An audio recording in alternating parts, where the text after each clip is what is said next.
श्रीमद् भगवत गीता में कहा गया है कि अज्ञानी मनुष्य स्थूल भौतिक चेतना से और भौतिक उपाधियों से पूर्ण रहते हैं। यह शरीर प्रकृति की देन है और जो व्यक्ति शारीरिक चेतना में अत्यधिक आसक्त होता है वह मंद बुद्धि अर्थात आलसी कहलाता है। अज्ञानी मनुष्य शरीर को आत्मा स्वरूप मानते हैं। वे अन्यों के साथ शारीरिक संबंध को बंधुत्व मानते हैं। जिस देश में यह शरीर प्राप्त हुआ है उसे वे पूज्य मानते हैं और वे धार्मिक अनुष्ठानों की और औपचारिकताओं को अपना लक्ष्य मानते हैं। ऐसे भौतिकताग्रस्त उपाधिकारी पुरुषों के कुछ प्रकार के कार्यों में सामाजिक सेवा, राष्ट्रीयता तथा परोपकार है। ऐसी उपाधियों के चक्कर में वे सदैव भौतिक क्षेत्र में व्यस्त रहते हैं। उनके लिए आध्यात्मिक बोध मिथ्या है, अतः वे इसमें रुचि नहीं लेते। किंतु जो लोग आध्यात्मिक जीवन में जागरूक हैं उन्हें चाहिए कि इस तरह भौतिकता में मगन व्यक्तियों को विचलित ना करें। अच्छा तो यही होगा कि वे शांत भाव से अपने आध्यात्मिक कार्यों को करें। ऐसे मोहग्रस्त व्यक्ति अहिंसा जैसे जीवन के मूलभूत नैतिक सिद्धांतों तथा इसी प्रकार के परोपकारी कार्यों में लगे हो सकते हैं। जो लोग अज्ञानी हैं वे कृष्ण भाव के कार्यों को समझ नहीं पाते। अतः भगवान कृष्ण हमें उपदेश देते हैं कि ऐसे लोगों को विचलित न किया जाए और व्यर्थ ही मूल्यवान समय नष्ट न किया जाए। किंतु भगवत भक्त भगवान से भी अधिक दयालु होते हैं क्योंकि वे भगवान के अभिप्राय को समझते हैं। वे सभी प्रकार के संकट झेलते हैं, यहाँ तक कि वे इन अज्ञानी पुरुषों के पास जा जाकर उन्हें कृष्ण भावनामृत के कार्यों में प्रवृत्त करने का प्रयास करते हैं जो मानव के लिए परमावश्यक है। श्री कृष्ण जी कहते हैं, हे अर्जुन, अपने सारे कार्यों को मुझ में समर्पित करके मेरे पूर्ण ज्ञान से युक्त होकर लाभ की आकांक्षा से रहित, स्वामित्व के किसी दावे के बिना तथा आलस्य से रहित होकर युद्ध करो। श्री कृष्ण जी के कहने का तात्पर्य है कि भगवान की शिक्षा है कि सब धर्म पालन के लिए सैन्य अनुशासन के सदृश पूर्णतः कृष्ण भावना भावित होना आवश्यक है।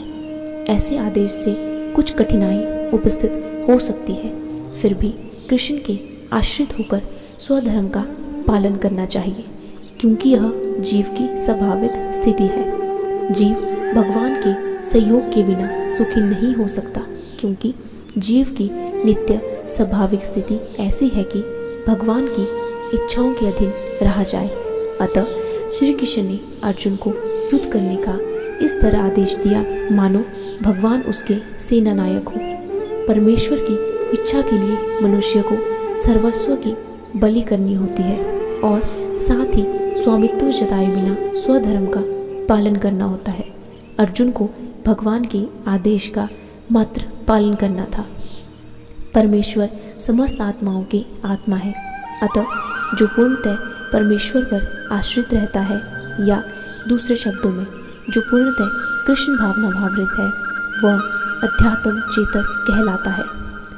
निराशी का अर्थ है स्वामी के आदेशानुसार कार्य करना किंतु फल की आशा न करना। कोषाध्यक्ष अपने स्वामी के लिए लाखों रुपए गिन सकता है किंतु इसमें से वह अपने लिए एक पैसा भी नहीं चाहता।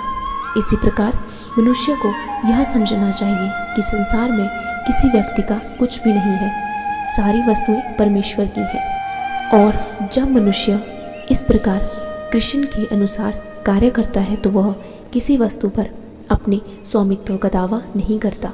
यदि ऐसे कठोर आदेश को जो शारीरिक संबंध में तथाकथित बंधुत्व भावना से रहित है पूरा करने में कुछ झिझक हो तो उसे दूर कर देना चाहिए। अपने गुण तथा स्थिति के अनुसार प्रत्येक व्यक्ति को विशेष प्रकार का कार्य करना होता है और ऐसे कर्तव्यों का पालन कृष्ण भावना भावित होकर किया जा सकता है। इससे मुक्ति का मार्ग प्रशस्त हो जाएगा। श्री कृष्ण जी कहते हैं, जो व्यक्ति मेरे आदेशों के अनुसार अपना कर्तव्य करते रहते हैं और ईर्ष्या रहित होकर इस उपदेश का श्रद्धापूर्वक पालन करते हैं वे सकाम कर्मों के बंधन से मुक्त हो जाते हैं। उनके कहने का तात्पर्य है, कृष्ण का उपदेश समस्त वैदिक ज्ञान का सार है, अतः किसी अपवाद के बिना यह सत्य है। जिस प्रकार वेद सत्य है, उसी प्रकार कृष्ण भावनामृत का यह सत्य भी शाश्वत है। मनुष्य को चाहिए कि भगवान से ईर्ष्या किए बिना इस आदेश में दृढ़ विश्वास रखे। ऐसे अनेक दार्शनिक हैं जो भगवत गीता पढ़ते तो हैं किंतु कृष्ण में कोई श्रद्धा नहीं रखते। वे कभी भी सकाम कर्मों के बंधन से मुक्त नहीं हो सकते, किंतु एक सामान्य पुरुष भगवान के इन आदेशों में दृढ़ विश्वास करके कर्म नियम के बंधन से मुक्त हो जाता है, भले ही वह इन आदेशों का ठीक से पालन न कर पाए। कृष्ण भावनामृत के प्रारंभ में भले ही कृष्ण के आदेशों का पूर्णतः पालन न हो पाए, किंतु मनुष्य इस नियम से रुष्ट नहीं होता और पराजय तक निराशा का विचार किए बिना निष्ठापूर्वक कार्य करता है, अतः वह विशुद्ध कृष्ण भावनामृत को प्राप्त होता है।